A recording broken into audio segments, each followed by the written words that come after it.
Thanks, pal. Hello, everybody. This is Ricardo Carreon. Hello, everybody. This is Ricardo Carreon, and this is the Metatech Podcast. And I'm happy to be here with you with my host, Wendy, Wen Supergirl. Hello, Wendy. How are you? You guys. And we have with us here today a very special guest, Brian Esposito. He's here with us to tell us about him and what he's building in the space. Welcome, Brian. Hi, Ricardo. Hi, Wendy. How are you guys doing today? We're doing great. Thank you very much. Good. Now, I guess this is one of the most interesting sets we have seen for the people that are going to us in video, and it looks great. There's a bunch of people, of course, that are going to be listening to audio only. But first, Brian, tell us a little bit about yourself. What are you doing? What are you building in this space? Absolutely. Again, pleasure to be with you guys and speaking with your audience. So, Brian G. Esposito, over the last 20 years, I've built what is known as a holding company that now consists of well over 95 different companies and entities. That continues to grow as I acquire, start, merge, or build new companies or projects. Within that, there's a reach of over 200 joint ventures, and now we're proudly operating in over 25 different industries. So it's quite an amazing arsenal of IP, products, solutions, technologies, and services. Those companies and entities are run by exceptional management and also wrapped with and protected by what I hope is best in breed accounting, legal, compliance, regulatory, and even a private security division that protects a lot of our key personnel as well as our IP.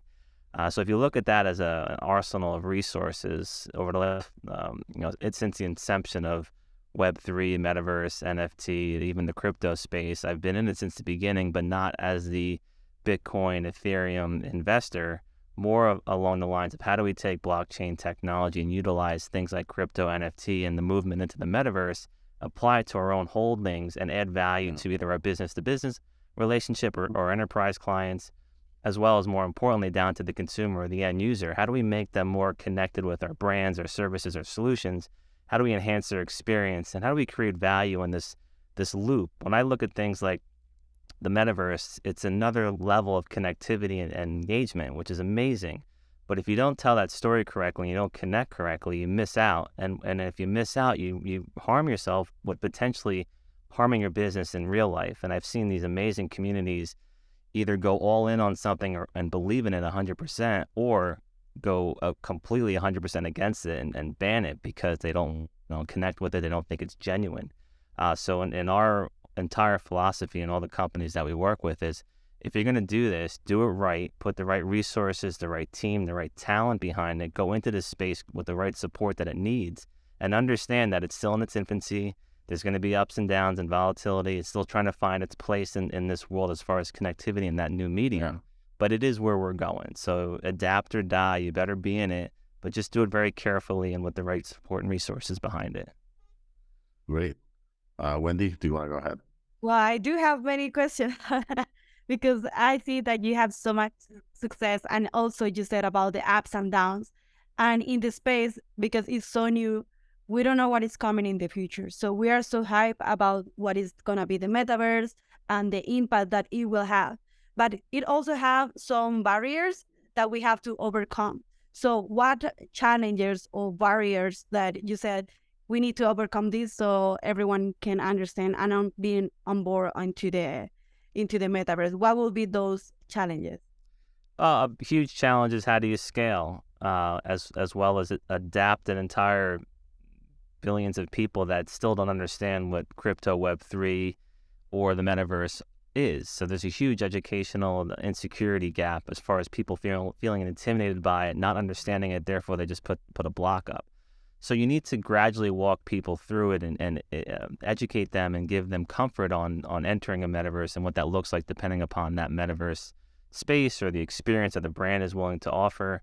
So one of our holdings, Metasport Arena, with CEO Julian and Peter, phenomenal team, amazing technology. I joined this one because you can enter a metaverse via web portal. So another barrier is you don't have to have the VR glasses. Sometimes it's an expensive component for people that can't acquire them, and it's also ease of use. If you just want to be thrown into a metaverse or some sort of experience, it's much easier to just go through a web portal either through your mobile phone or through your desktop and be in it and experience whatever that offering or whatever that opportunity or that event is. So there's things like that where we're gradually putting people into experiences such as Metasport Arena.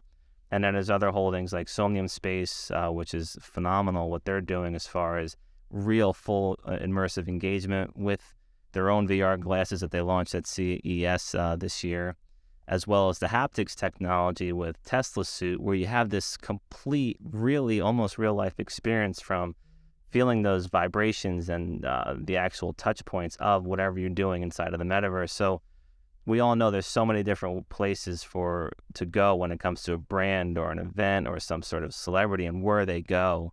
And to me, that's also another pain point, is that you have all these different isolated communities inside of different metaverses.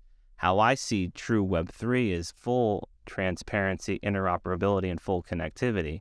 So I hope we can find ways to be able to do that, because you want to be able to go into a metaverse or a VR or a web portal experience and not be locked into only that experience. If you have similar likes in a different metaverse, you should be able to easily bounce from one to the other and experience all that this Web3 metaverse movement has to offer. You can compare it to a shopping mall in your town, or back in the day when they were important. Certain malls had certain stores. A few miles away, another mall had a different store. You couldn't go to one mall to experience your full shopping experience. And you can kind of look at that like what we're doing in the metaverse. It should be a complete overall experience of what that offering has to give to the consumer. Now, one very interesting thing that you're mentioning, Brian, is that you're building on top of the blockchain, right? And I think that many of us in the space, we know the blockchain is such an important piece of the whole stack, but many people just were focused on crypto, or kind of like the trading piece of it, or the trading piece of NFTs. But the technology has so much to offer, right? That we're just scratching the surface of the power of the blockchain and blockchain-enabled applications. And so what I see is that from all this conglomerate of companies that you funded, that you're invested on, that's kind of like the common piece. Is that correct? Kind of like the blockchain as the enabler of the interaction between all of these experiences? Correct. And supporting that with credible, real, tangible value for the user. It's not just a fluff piece of, hey, we're using this blockchain or this technology, and put some bells and whistles around and say that we're now bringing in this DJ or this big fashion brand. It's got to be a complete loop to what does that technology offer in VR as well as in real life. My whole model with what we're doing with the metaverse and everything Web3 is, yes, there's great connectivity, great excitement and engagement through a metaverse experience, but I still need people in real life buying real products, buying real bottles of water, picking up a Heineken here and there, ordering a cheeseburger. So somehow that connectivity loop of engagement and experience and some sort of elevated experience through this new medium that we're all so excited about has to relate back to real life, and that's the loop that I'm continuing to build. And it's working with companies like UPS, where they have great metaverse trademarks and patents that they've put in place. And in my mind, they're key to logistics of life. We saw what UPS and FedEx did when a global shutdown happened. They kept the world moving. They kept medicine moving. They kept goods moving in and out of warehouses to people's homes. They kept food and water moving. So if you take that, what the infrastructure built there, and you apply it to things like the metaverse, where these companies need to show a profitability through that experience. It's not a non-for-profit. They can't spend millions or billions of dollars building a metaverse if it cannot generate some sort of revenue to sustain what they're building. Otherwise, it's going to be a failure. And if one fails, you can look at it like these exchanges, these crypto exchanges. If one fails, it starts to cause concern and volatility into market, where people think that either the timing's not right, there's no adaptation. So all the money that's being invested into that maybe starts to slow up, or maybe people start to wonder, is this really going to happen? Well, we know it's happening and it's going to happen, but more importantly, there's got to be a master plan. One of the other things we've done since the beginning is working with architect and design firms like Mancini Duffy, with Christian Giordano, their president. They have the know-how, the experience, they own patents in VR designs, and they have direct access to the client or the brand or the Starbucks of the world or the H&Ms of the world. They work with those companies because they're building their stores or their experiences in real life, even on the hotel side. And when you start to look at building a metaverse world, it's if you look at it like you're building a city in real life or you're building a town, you master plan it. You don't just plop in an experience out of nowhere in some piece of digital land that doesn't tie into what does the complete experience look like.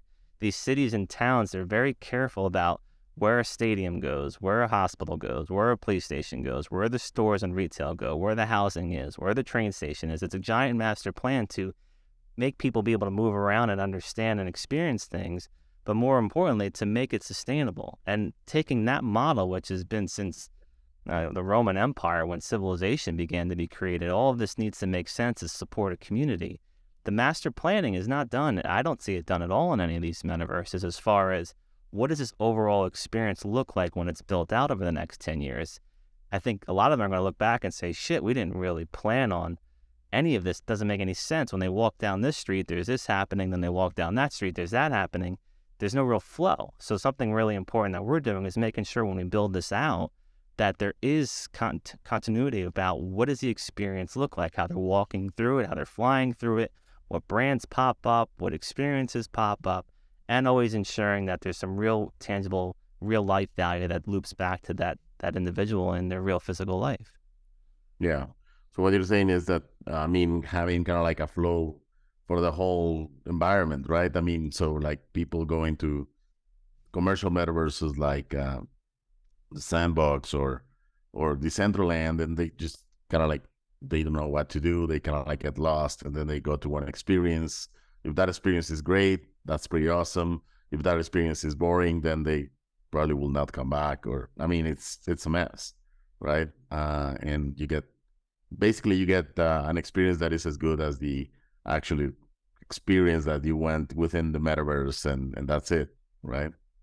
Don't you think? I guess the metaverse will have to solve problems that we have like in real life.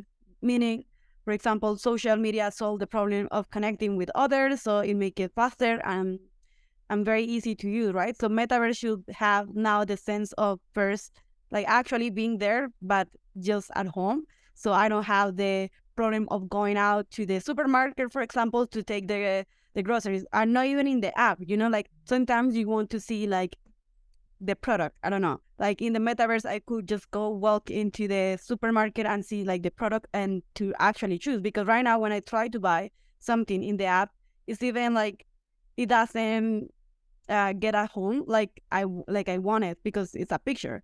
But in the 3D environment or in the metaverse, you can actually see what you are buying. And that will solve things that we right now don't have in the real life. So do you think that this is also another element to solve in real life problems? Or even, for example, like physics. I can fly in the metaverse because there are no physics into the metaverse. Yeah. So I can just go from Mexico to New York, like in the metaverse, right? So that could solve problems. But what do you think about that? Do we need to solve this problem that we have in real life so people understand, oh, metaverse is giving me something that I don't have in real life? What do you think about that? Absolutely. That's definitely one of the most beautiful things about it, is allowing people to experience products like you're mentioning, environments or regions of the world that they can't get to, they don't have the money or time to get to. Things like education is huge for this, to allow for virtual learning through textbooks or things that these students around the world wouldn't have access to. Healthcare is going to be a huge push, I think, for applying people to be able to connect with doctors or physicians and have access to medicines or nutrition, education that they wouldn't have access to. One of my newest holdings that I announced last week is XRP Healthcare, founded by Kane and Laban Rooms, who are building and disrupting, moving prescription medicine and healthcare awareness to people starting in the U.S., but around the world, with either a low-cost or even a no-cost model, depending upon the sponsorship and the support there. And the XRPH token that has been created really can start to prove out, and why I got excited to join was that, you know, your health is truly your wealth. So taking that model, and if you are part of the XRPH community and you're holding these tokens because you believe it's the future of being able to pay for your health care, your premiums, your hospitalization, your copay, and your medicine, and what's being built out there and the support there is going to be allowed to people to hopefully be able to afford the best healthcare and have access to the best healthcare. And now we're announcing next week, looping it into the metaverse and developing an XRP healthcare clinic that's being built and designed in Metasport Arena, and starting it with mental health and wellness with our partner Invisible Disabilities. So now building, again, walk people through the process, and there's an end game to what you want it all to look like, but what's the least road to resistance? Giving people support, materials, and resources to fight invisible disabilities. Most of the world has some sort of disability that they have, whether it's anxiety, stress, pain that they go through, chronic pain or illness. They don't have to necessarily be in a wheelchair or on some sort of crutches to say that person has a disability. And since COVID and political unrest and crazy, unfortunate wartime situations, the whole world is living with invisible disabilities of fear and anxiety and stresses that are just constantly bombarding them through their social media feed or when they turn on the news station. So going into a very safe metaverse environment like what Metasport Arena is designing with XRP Healthcare, where here's a portal for people to go into with support and resources to help them get through the day and not feel intimidated or insecure about going and sitting with a doctor, making an appointment, or have to deal with that. Maybe they feel like people would judge them if they were to admit that they have a disability of some sort. And then you take into consideration the avatar piece, which is huge. People can be anybody they want. It allows them to have this superpower about them that they may not have in real life, but they need something to feel good about. So they connect with these avatars that they earn or they buy. That's their favorite sport, or celebrity, or some sort of comic book character. I'm surrounded by them in this amazing studio.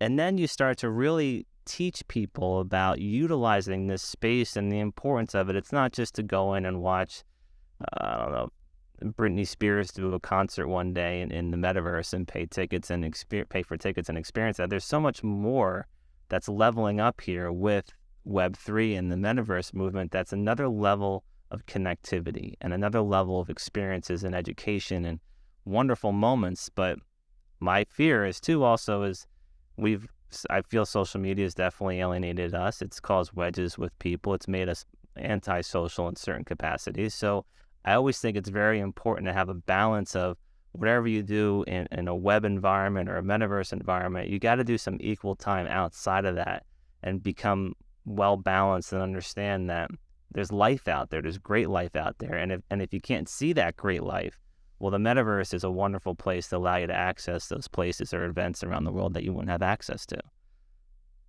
Yeah, I think that is something that people, like normal people, is concerned. Like when I talk about I work in a metaverse company and shalala, and they're like, "Are not you afraid that people stop socializing?" I'm like, we already are not socializing, but I do understand that at the end of the day, it's up to you, like how you choose your time. For me, I had to understand that I have to take like maybe Saturdays as day off, no social media, no nothing, because it can easily like absorb all your life. Like your whole life is now in the metaverse, and especially when it's something new, like the brain, just by nature, they like what is new. So all these elements are so new that you just want to be there. But yes, totally, you need to balance. Ricardo, what do you think? No, yeah, definitely. But one of the things that is very interesting from what you're saying, Brian, is that you're actually talking about solving real people's problems, right? And so I guess, you know, in let's go to kind of like 1 year back, maybe 2 years back. A lot of us were talking about onboarding people to the space, right? Onboarding people to Web3 and onboarding people to crypto and to NFTs and you know, kind of like help people get their first wallet and put some tokens in it and all of that. And there's initiatives, there's wonderful initiatives that are, you know, that were really focused on that, like There's one in the United States for U.S. Latins that is called Web3 Familia, that they are kind of like trying to onboard 1 million Latinos. And a lot of that, the thought was that, I mean, putting people into wallets and all of that. But I think that today, what I think is that that's not the way it's going to happen, right? I mean, you are going to onboard people by giving them real solutions that, they are going to love getting the solutions, and not, kind of like love having a MetaMask, right? Because that's not a solution. That's kind of like a means to an end. Yeah. What do you think about that, Brian? About how do we get 1 billion, 2 billion, 4 billion people into the Web3 space and make it, happen? Because we've been talking about that, and we still don't have that critical mass that, for example, IA is achieving really quickly, because people are looking at ChatGPT and boom, it's, this can help me be more productive, and they are flowing into that and really, really quickly. So how do you see that? Great question. It's to be determined, as far as, I don't think we know what the real, I've learned this a lot with a lot of products and technologies that I've built. We went in it with an idea of a certain market and a certain use case to start. And then once you build it, you start to realize the biggest, best use case found you. And then that began to allow people to access it and buy that product, enjoy that service. And it was something you never even thought about in your roadmap or your scope. I know the 1 million Latino Web3 movement, because one of my other holdings is Somos Ancestry. It's kind of like an ancestry.com for Latin American Hispanic community. Where I've been in the beauty industry since the late 90s, and I learned so quickly how wonderful the Hispanic Latino community is, because they're so loyal, most hardworking people in the world, and you get their support, you got it for life. So I love those movements. And one of the things that I catch-22 of that is it's Web3 is openness, it's transparency, there's no restrictions. So I would like us to move from the Web 2, Web 2.5, even the Life 10.0 that we're on. And I don't like the idea of just promoting to certain groups. It doesn't really connect with me. I like working with all. So if we're going to do a movement together, how do you get all to be involved? And obviously you can't get all 8 billion people, but how do you get a movement of what works and what helps people get through the day, or what allows them some sort of the metaverse should be a joyous moment to go into and experience something wonderful. There should be no intimidation. There should be no alienation. It should just be a wonderful place right now for people to connect, communicate, build communities, and it should be stress-free and a loving environment. So if you take that, and now that you have their attention, what do they want? What does that global community want? What do they want to build? I don't really want to see it top down, where it's the gap coming in and building out what they want to force down your throat in this space. I want these brands and these companies that have giant budgets that can build these things, that can support these things, to listen to what people want. And if you listen to what the masses want and what they want to experience, and you give them that, then you start to get adaptation. They start to feel part of something. They start to feel like they actually were building it with these companies. They were building it with these brands or these IP. So, I mean, I've watched these communities in Discord, and we've built some great NFT projects through my history, and they're amazing people. And the time that they give you is ridiculous. They can sit in these rooms or in your project for days at a time. And I don't even think some of them and contribute to that.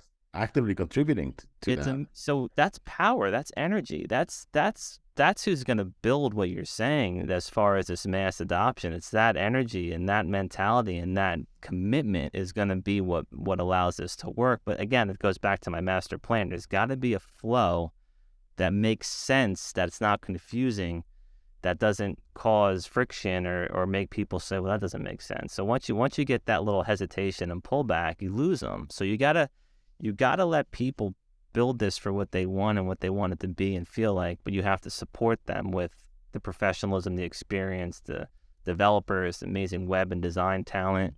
One of our other holdings is MindKicks Labs. It's made up of some of the best illustrators, designers, and developers from Disney, 20th Century Fox, Pixar. Shake Danielle is the CEO of that company, and the designs and the computer animation and the talent in that group is ridiculous.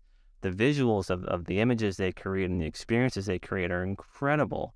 That's got to be the evolution of this next movement. Is, I guess it's kind of like seeing a Pixar movie for the first time where you're just blown away by, it's almost like real life. That's amazing. So when you have that almost like real life moment, but you're not in real life, you're in the metaverse, and then people start to have emotions to what they want to experience, you got to pick up on that, and you have to build that, and you have to support their feelings on that. Yeah, no, I think that, one thing that I learned over the last few months, and it's been kind of like a stronger and stronger learning has been growing on me. It's that if you look at all the things that go viral, right, can be a 10-second clip on TikTok, or it can be a kind of like a 2-hour video on YouTube, or a metaverse experience, or even a photo. The one single element that is there is feelings, right? So when you transmit feelings, when people feel it, that's when the power comes in. And as you said, I mean, when people realize that this metaverse thing can make you feel things in a much immersive, in a much stronger way than just kind of like passively watching a video, it's gonna blow. Yeah. But we need to get there, and we need to show the people that. And so one of the things that I would like to ask you is, what are the use cases that you see are kind of like that have you excited for 2023 that are going to take this further? So again, I'm looking at it like a master plan too. So if you look at what we're doing in Metasport Arena, it's an entire city, multiple cities, and it's all based around the stadium as the core. And just like a major city around the world, that football, basketball, baseball, hockey, cricket, whatever stadium it is, that's the center or the core of that city. And then you start to master plan around that with shops, residential, restaurants, and everything to help support ancillary businesses that are around a flock of people going to watch a game or some sort of live event at a stadium. When that happens in a city, and that moment happens in a city, everybody benefits. The train stations have more people on, the buses are moving more people on, the parking lots, tenants and those companies start to make money because people are pulling into those lots. All the street vendors have more food to be able to pass out and earn more money. So you start everything I'm saying we've all seen or walking by a stadium where there's a flock of people wearing the same jersey going in to experience something. What I'm excited about, if you think about filling up a stadium in real life of 50,000 people, 20,000 people, 100,000 people, whatever the number is, it's amazing if you step back and think about it. These are all people that have similar interests. They've dedicated their time. They love that game. They love those teams playing or that team playing. They love a certain athlete, or they love the entertainer that's performing. And they only go there with their group of people. And they're walking by and passing by tens of thousands of other people that they already have a connection to, but there's no connection to them, except maybe you give them a nod or a wave or a high five, and that's it. They're out of their life. So replicating that in the metaverse with these teams and giving that experience where these people and these fans can not only enjoy something incredible in the metaverse and watching that game being streamed live, or some sort of other unique experience that the team or the celebrity wants to give those fans, and being able to connect and communicate with people next to them that they never would have been able to connect or communicate with, and build that bond based off of a passion that they have or a similar passion that they have. That excites the hell out of me, because that's taking what we all love already and what we do already, but taking it to the next level and forming incredible new bonds and connectivities with people because we went and we experienced the same thing. And not having that block or that insecurity to say, well, that looks like somebody 3 seats down that I'd be friends with, but I'm not going to go say hi to them. But if I'm in the metaverse and we're both watching that same game or that same event, I'm going to easily want to chat with them, because that fear is removed, or that is scare of them saying no, or whatever the case may be. So anything in my career that allows people to connect and communicate with each other and form a bond, I love that. I've done that with products. I want people to feel a bond with stuff that we create or services that we build. I want them to be and feel proud of it. So taking that moment and that experience and those emotions and taking it into the metaverse, that excites the hell out of me. And then from there, what excites me is that giving businesses, hopefully a majority of them being independent, small mom and pop, being able to have a new way to fight back big corporations and be able to create businesses for themselves. It's very hard to do in real life. They can't afford the rents because the Walmarts pop up or the big shopping malls pop up, and all of a sudden what would be $1,000 a month rent now is $5,000 a month because all the other big businesses just ate everything up. So here's another place where it's another chance for independent mom and pop shops to be able to create something. We've seen this with NFT artists, artists that nobody would ever know about, unfortunately. Incredibly talented people are making a fortune now, are making a living because they're utilizing this movement into Web3, the utility behind their artwork, and the engagement and the connectivity behind them and their community that they're building on Twitter or on Discord. So that excites the hell out of me, that people have a chance to find a new way to make money and go after things that they love. So I would like to ask you, because you have mentioned fans for esports and also about communities, and that is exactly my question. Communities, do you think that is one of the biggest or one of the most important aspects of Web3, meaning more than focusing into a big marketing strategy, we should have to focus into the community, how we build a community that support our projects, what we are building, because this is something very interesting in Web3, because like the way of how we create a product, it shifts into communities, how I can bring value to the community. So what is your opinion about the importance of communities into the Web3? Is one of the most important aspects, or do you think there are others? It is the most important and hardest aspect of this situation we're all in. And I always speak from experience. I never speak opinions because there's an expression, opinions are like blank. Everybody has one. You fill in the blank. But as far as what I've experienced with communities and what's very difficult to manage is you have 15-year-old people and you have 80-year-old people. Everybody with a different thought, a different idea, a different mindset, and all warranted because they're at a different part of their life. And then as a community manager or brand or project that's trying to communicate with the community, it's almost impossible to make everybody happy. So you have to understand that's never going to happen. You can't make everybody happy, but you have to be conscious and considerate to everybody, because whether they're talking good or bad about you in that Discord or on that Twitter, in my mind, hell, they're giving me their time. I can flip them. I can make them see our vision if we're conscious, ethical, and doing what we say we're going to do. And if they're there fighting with me, unless they're being paid to fight against me, I can't flip that person. But if they're a genuine person that just doesn't believe in what we're building, but they're giving me their time, hey, stick with us. You're going to see what we're doing, and it's gonna end up where we want it to be, and it's going to be great for everybody. It's going to take some time. Nothing happens overnight. You can keep fighting with us, and you can keep arguing with us as long as it's genuine and legitimate and they're your real feelings. But if you're here fighting with me, I still thank you because you're here. You're talking to us, and you're contributing. And maybe you say something in there in that argument that makes a lot of sense that we didn't think about, and there's value in that. So hopefully I'm answering your question. The community is the biggest and most important thing. But as someone that's trying to build that community, it is exhausting. It is debilitating at times, and it could make you question God because you don't know what's going on. But I built all my companies and movements one person at a time, and that's how I'll always think. It's one person at a time. I do understand that because I'm community manager, and really is very stressful. So big shout out to my therapist because literally you have to have like really thick skin and to don't take things personal, because what you said, like people is there, like you're like sometimes like, why are you here like the whole day? Like I don't understand, but that is the love and passion they have. So yes, thank you so much for that, because yes, that answers. I wanted to know your perspective. So I agree. Yeah, we basically are out of time, but I wanted to get your thoughts, Brian, on a couple of things. One is, where do you see the future of Web3 going?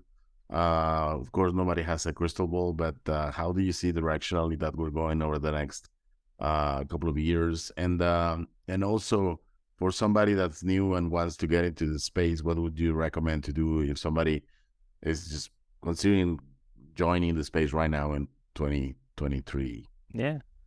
Great question. So, company everybody should check out MetaLife Social. We coined Web3 back in 2003. So, the technology that we're building and the movement and where we see it going, we have a really strong idea of this.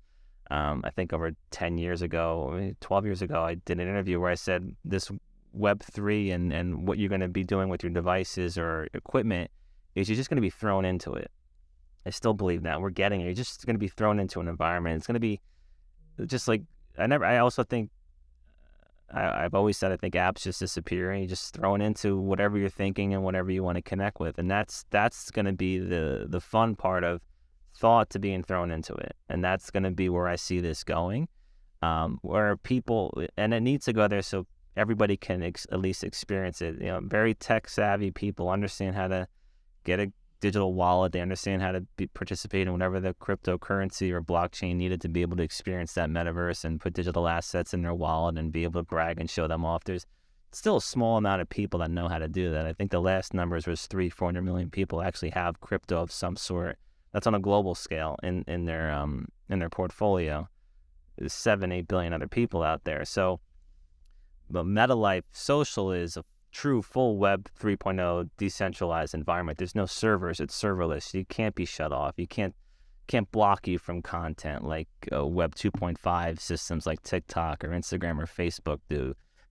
So if you check out what we're doing there, that's a true peer-to-peer mesh networking connectivity, social and business platform where you can onboard the other 3-4 billion people around the world that don't have any internet or cellular connectivity. And they don't have or very limited cellular connectivity or internet, but they have a smart Android device. So in the U.S. market, Android and iPhone devices are very expensive. In other parts of the world, they pass them out; they're free. There's different types of programs behind them. So you can walk through a village of huts, but there's people walking around with an Android device. It's very bizarre, but it's very real. So in order for Web3 to really get this global mass adoption, you can't rely on first world country technology and infrastructure that have cell towers, that have Wi-Fi stations, that have billions of dollars of fiber laid out. That's not the rest of the half of the world. So how do you get them on board? How do you give them content education and access to things that they've never seen before? You need these very smart and very powerful phones to be able to connect and communicate with each other and to move that content. So we're building that, and that's true Web3 global connectivity backed by great infrastructure and Wi-Fi that some countries have laid out and wireless, and then supported by technologies like what we've built to allow the rest of the world to be able to connect and communicate with those people or those content providers. So that's what we're building. That's the movement that we see, full, complete access. We want the internet to be free for everybody. Companies like Nodal, download the Nodal Cash app. It instantly puts a crypto wallet on your phone. You walk around like Pokemon Go, passively connecting to IoT devices, and you earn our Nodal Cash cryptocurrency. So you need things like that. That's simple. It's easy. It allows for mass adoption, but that also allows for true value to be brought back to the user. We are our content. We do require privacy. We don't need companies like Instagram and Facebook, or the same company, Facebook or TikTok, taking all of the content that we create and reselling it, monetizing it, giving you nothing in return. That is very valuable. We're providing everything that makes those companies mega companies. So you need to look at what's the true value proposition. We are the true value proposition. And companies like MetaLife and Nodal and all the other wonderful companies that I get to work with and build with, we want to provide constant connectivity, great communication, great platforms. They want people to own and understand their own data. That's pretty inspiring. I mean, we are the content. That's pretty inspiring as we go and build Web3. And as you said, we don't need intermediaries like in the Web2 world. That's pretty awesome. Well, thank you very much, Brian, for being here with us. It's been very inspirational. We already done like 40 minutes. When do you want to question something or say something?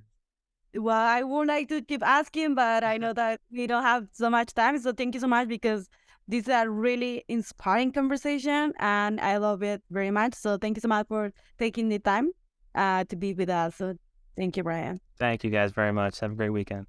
Thank you, Brian. All right. Let me just